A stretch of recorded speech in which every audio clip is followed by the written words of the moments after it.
What's up guys, Stevie here with Lucky Crit. Recently the entire ISO of Fire Emblem Echoes was leaked, meaning that game files, information, and everything there is to know has begun spreading across the internet. There's even an English menu patch already that people have made for those of which who would want to play through the game in Japanese. I'm not recommending or condoning this, just letting you know. Personally, I'm going to wait till the actual launch and play it fresh, but if you're going to play through it early, then have fun.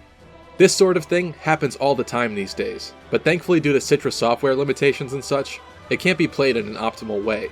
I don't think this will have a huge impact upon the game in terms of sales, but I am hopeful and optimistic that Echoes will sell incredibly well regardless. We need it to do much better than its predecessor remake, Shadow Dragon, so that we can continue to see more old school Fire Emblem remakes in the days to come. For today's episode, I wanted to take a look at some of the character artwork that has been revealed in this data mine, and we'll be taking a look at all the recruitable characters that will join you along your journey through Valentia, as well as their stat growths, so we can get an idea of what they'll be like in-game. Obviously this will have some pretty heavy spoilers regarding who you can actually recruit, although when I think about it, looking at these portraits of recruitable characters doesn't really spoil too much of the game's story. But if you'd prefer to remain completely unspoiled, thank you for tuning in thus far, and stay tuned for more Echoes content in the days to come. For those of you who do want to talk about the characters and the art, let's dive in. First off, of course, we have Almond Celica. Almond Celica both have very good growths, maybe even slightly better than expected as the main characters. Out of the two of them though, Celica's growths are a bit better distributed. She has some of the best growths in the game. Now we have the portraits of the child versions of Almond Company from the newly added prologue chapter that will be present in Echoes. It's kind of a shame because this artwork is gorgeous, but we'll only be getting to see it in that prologue chapter. So for reference, we have Almond Celica alongside the 4 villagers from Ram Village, Gray, Tobin, Cliff, and Faye, and then we can see the comparison with their older, actual in-game portraits. The villagers in Echoes all have really low growth rates, likely because as villagers they'll be able to cycle through a bunch of classes and back, so don't expect too much from these units, but you'll definitely be able to make them good after training. Perhaps they'll be akin to their much later on successors like Donnell and Mozu. Faye here, the new villager character, has some of the best growths of the villagers in general, and interestingly enough is the most bulky. Next up is Silk and Lukas, who both look quite cool. The art style of this game is absolutely gorgeous. I've been saying it in the comments quite a bit, but it really reminds me of the Fire Emblem 8, the Sacred Stones art style, but brought to modern standards and a little bit grittier. It's beautiful. Silk has a 45% HP growth and a 40% defense growth, so she can be quite bulky, but aside from that, her other growths aren't the best. Lukas is in a similar place, with some decent bulk too, but his 30% strength and 25% speed growths will likely hold him back. Next we have Clive and his sister Claire, the Pegasus Knight. Claire's redesign is extremely good. Clive is fairly average in terms of growths, with a pretty decent HP and strength growth, but his speed is pretty lacking at 25%. Claire though, is even better. 70% speed and 40% strength. That's pretty nuts for a Pegasus Knight. Moving forward to some of the other later game characters recruitable on Alm's journey, we have Forsyth and Python, who are looking pretty good too. Forsyth has some well-distributed growths, but fairly low overall. Python is unfortunately a better version of Leon from Celica's route, with a nice 40% strength and 55% speed growths. The rest of his growths, though, aren't that great. Now we can see the portraits of Luthier and his sister Delphia. I really love the fiery look of Luthier's hair. I can't wait to see what his in-game model looks like. Luthier has an intense 75% skill growth, but with an unfortunate 30% strength, or in this case magic growth. Somewhat unfortunate, but I'll probably still use him. Delphia is a bit of a glass cannon, but she's got a nice 70% strength growth and a respectable 55% speed growth. And in case you were wondering, there's already memes about Delphia's little sharp tooth spreading across the internet.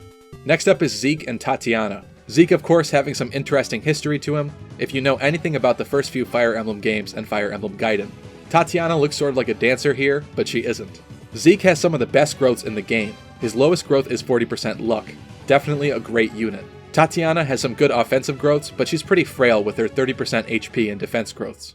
And lastly on Alm's route, we have the Paladin Mathilde.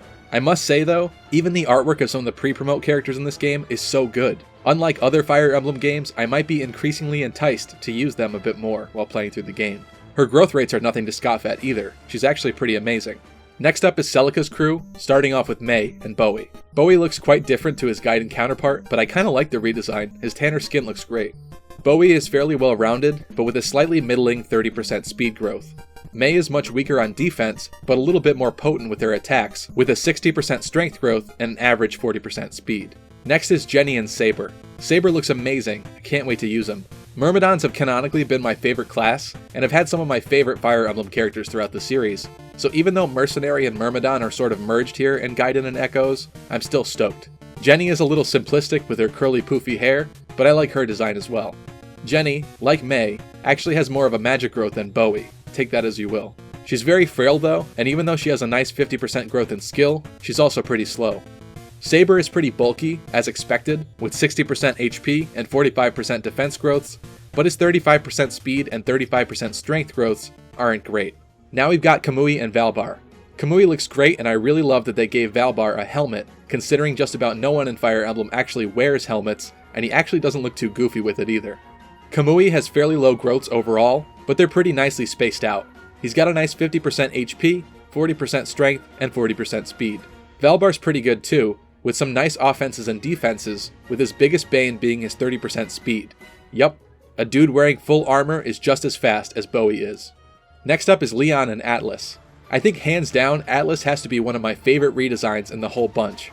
They must have been taking a look at his growth rates considering how burly he looks, and I think it definitely fits with the Atlas from Greek mythology that was forced to hold up the sky for eternity. He's got a respectable 50% strength growth and 45% HP growth, but the rest of his growths are on the low side. That 25% speed growth isn't going to be helping him very much. Leon looks like a pretty straightforward and solid translation from his original Gaiden artwork, and I really love his sprite in-game, so I'm hyped about him as well. He sorta nails that weird pretty boy look, almost like Orochimaru from Naruto. Unfortunately though, his growth rates aren't amazing.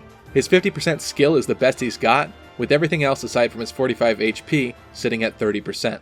Now we finally get to see the 3 Pegasus Sisters from Arcania in all their glory. I think Est is my least favorite here, as even though she doesn't look bad, she just looks a little bit more bland than the others. She still has the best growths of her sisters though, with 55 strength, 50 skill, and 50 defense. Unfortunately, even with her beautiful redesign, and the fact that Claire in Gaiden was basically a Sheeta and Catria ripoff, Catria here is sort of a worse version of Claire. She has a nice 55% speed growth, and her other growths are nothing to scoff at, but Claire is a bit more impressive overall.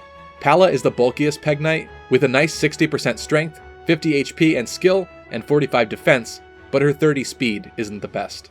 Now we've got Dean and Sonya. Like Atlas, Dean is another of my favorite redesigns in Echoes. He just looks awesome. A bit on the edgy side, but awesome regardless. Sonya looks good too. Dean's growths are somewhat middle of the road, but thankfully his worst growth is his 15% luck growth. His 60 HP, 45 strength, and 40 speed and defense are pretty commendable. Sonya's growths are pretty similar to Bowie's, with a bit less bulk in exchange for a bit more speed. Next up is Jessie. I like this redesign too. For some reason, I feel like I like the characters on Celica's route a bit more than Alm's. Celica gets like all the swordsmen for some reason, like Saber, Kamui, Dean, and now Jessie. Jessie's growths are a little subpar though. His best is his odd 55% luck growth, but his 35% strength and 30 defense kinda hurts. Now we've got Meissen and Noma, some of the elder characters. Both of these guys are pretty much a perfectly executed translation of their Gaiden counterparts. Kudos on all these designs, Hidari. Meissen is definitely the Jagan of Echoes, especially if you take a look at his growths. I don't honestly know if he'll ever be usable past the prologue chapter, but his growths are pretty funny. Noma's growths are also pretty poor, but I'm under the assumption that his base stats will be fairly decent. Lastly, we've got the mysterious character we discussed in the last episode. His name is Conrad, and his growths are pretty decent, save for his middling 30 strength. Ouch. And that's going to wrap up this video, guys. Thank you so much for watching. Of course, be sure to comment Echoes in the comment section down below if you're ever more hyped for the release of Fire Emblem Echoes, and I would also legitimately love to know which of the characters are your favorites, and which ones you're excited to use when you get the game. If you haven't subscribed yet, be sure to do so for more Nintendo, retro, and tech content, and if you want to know even more information that may not make it into these episodes, or news revealed on the fly, follow us on Twitter at LuckyCritGaming. And I'll see you all next time.